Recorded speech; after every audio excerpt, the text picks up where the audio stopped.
Have you ever questioned yourself? What if anxiety isn't the enemy, but a misunderstood signal? In Beyond Anxiety, Martha Beck invites us on a soul-deep journey to decode our inner chaos and uncover the calm beneath. Packed with humor, insight, and ancient wisdom, this book is a roadmap to lasting peace in a world that never slows down. So, let's explore with Insibook to stop battling anxiety and start transforming it.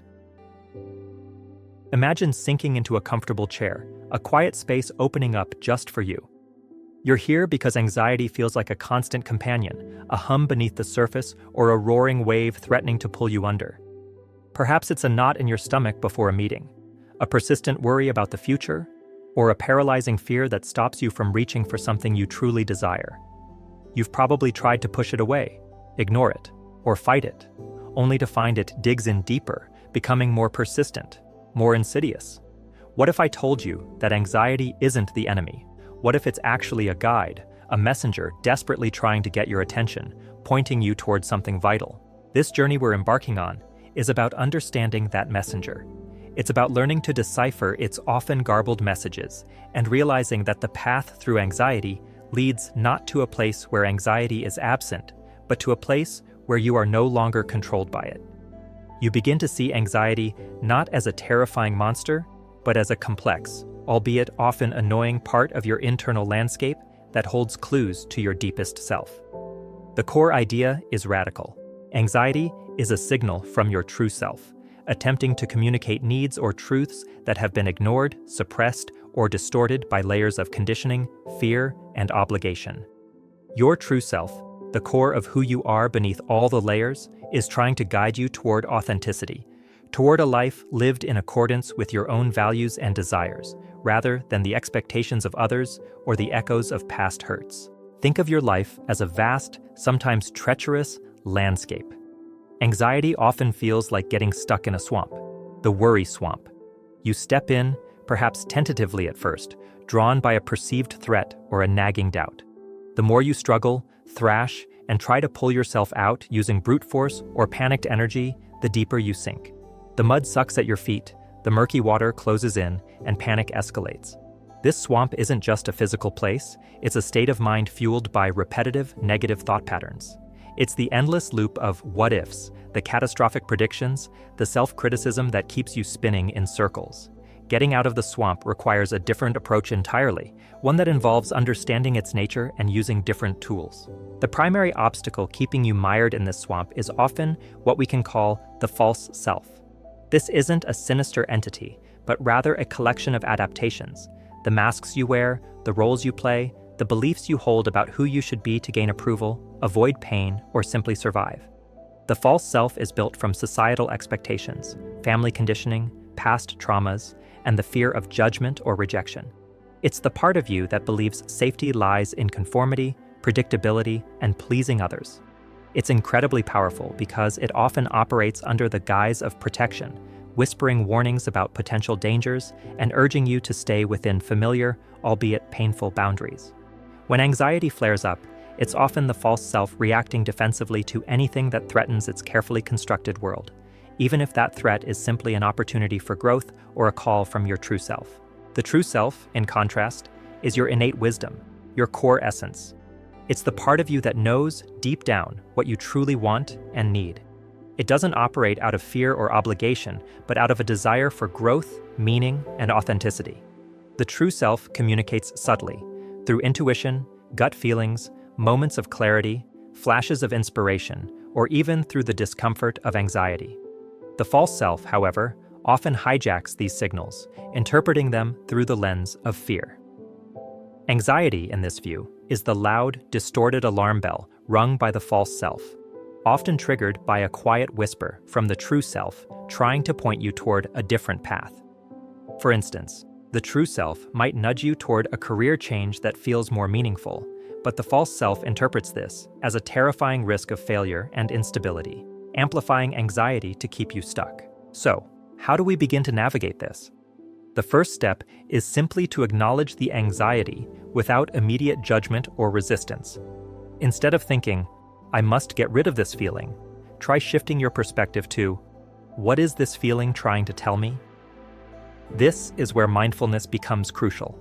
It's about gently observing your thoughts, emotions, and physical sensations without getting swept away by them.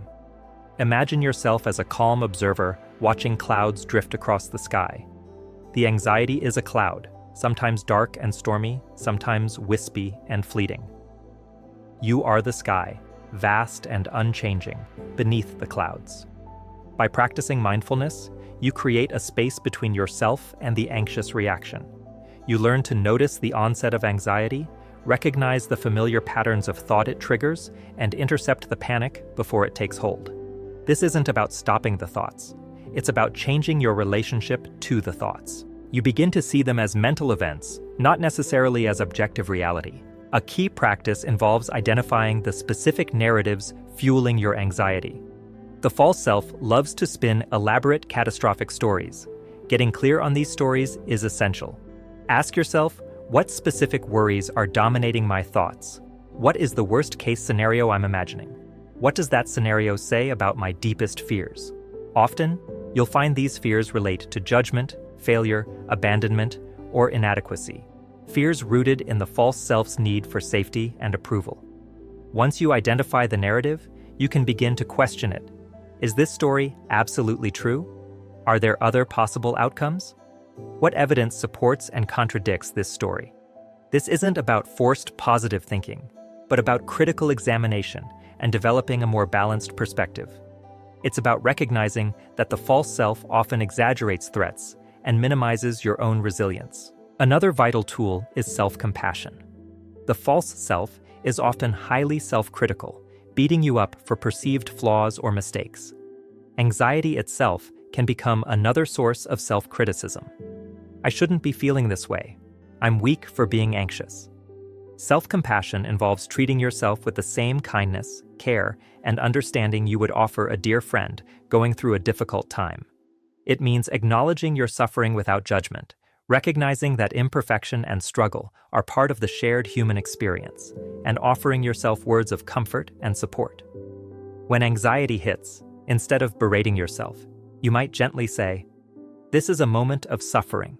It's hard right now. It's okay to feel this way." This compassionate response helps soothe the nervous system and reduces the power of the anxious narrative. It weakens the false self's grip by refusing to engage in self-attack.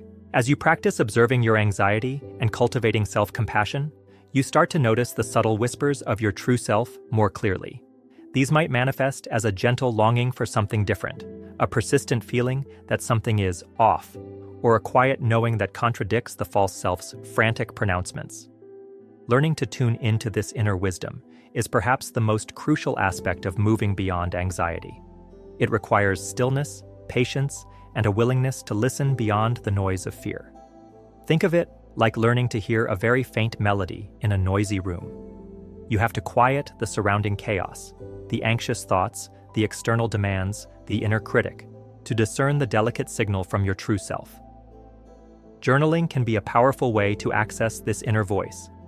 Free writing about your feelings, desires, and experiences without censoring yourself can help uncover underlying truths that anxiety has obscured. Ask yourself, what brings me alive? What feels truly important? What do I value most? What am I pretending not to know? The journey out of the worry swamp often involves navigating a specific internal terrain mapped by the false self's defenses. One common defense is perfectionism. The false self believes that if you are flawless, you will be safe and accepted.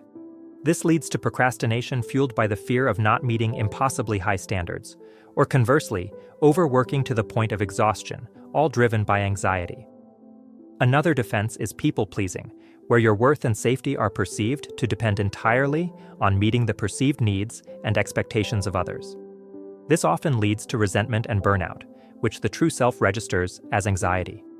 Another common pattern is avoidance, steering clear of situations, people, or opportunities that trigger anxiety, which, paradoxically, reinforces the anxiety by proving to the false self that the feared outcome would have occurred.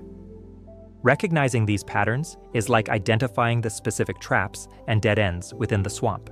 The process of moving toward your true self involves making small, deliberate choices that honor that inner wisdom, even when the false self screams warnings. These are acts of courage, not necessarily grand gestures, but small steps taken despite the fear. Perhaps it's speaking up in a meeting when you'd normally stay silent, setting a boundary with someone, trying a new activity you're unsure about, or simply admitting to yourself what you truly want. Each small act of courage weakens the false self's control and strengthens the connection to your true self. It's like finding a hidden path through the swamp. Each step, however small, moves you forward. You aren't trying to conquer the swamp instantly. You're learning to navigate it by following the subtle guidance of your true self, one courageous step at a time. Consider the metaphor of the dragon. Anxiety often feels like a dragon guarding a treasure. The false self sees the dragon and runs, or tries to slay it with sheer willpower, or attempts to appease it. The true self, however, recognizes that the dragon is not inherently malevolent. It's fierce, yes, but it's guarding something precious, perhaps your potential, your creativity, your authentic desires. The way through isn't to fight the dragon, but to understand it, perhaps even befriend it. This means acknowledging the fear, the dragon's roar, understanding what it's protecting, the treasure, and finding a way to approach it with respect and courage, rather than terror. The treasure is the life you could live if you aligned with your true self. The framework involves a cyclical process. Notice the anxiety signal. Pause and breathe, creating space. Identify the underlying fear narrative, often from the false self. Practice self-compassion. Listen for the whisper of the true self. Take one small, courageous action aligned with the true self's guidance. Each cycle builds resilience and self-trust.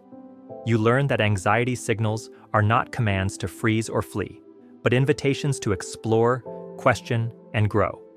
You discover that the false self, while powerful, is not invincible. Its strength diminishes each time you choose authenticity over obligation, courage over comfort, and self-compassion over self-criticism. Think about common scenarios. You feel anxious about a presentation. The false self floods you with thoughts of judgment, stumbling over words, forgetting key points. It urges you to cancel or call in sick. The true self, however, might whisper that you have valuable insights to share, that connection is more important than perfection, or simply that you are capable of preparing and delivering the presentation, even if it isn't flawless.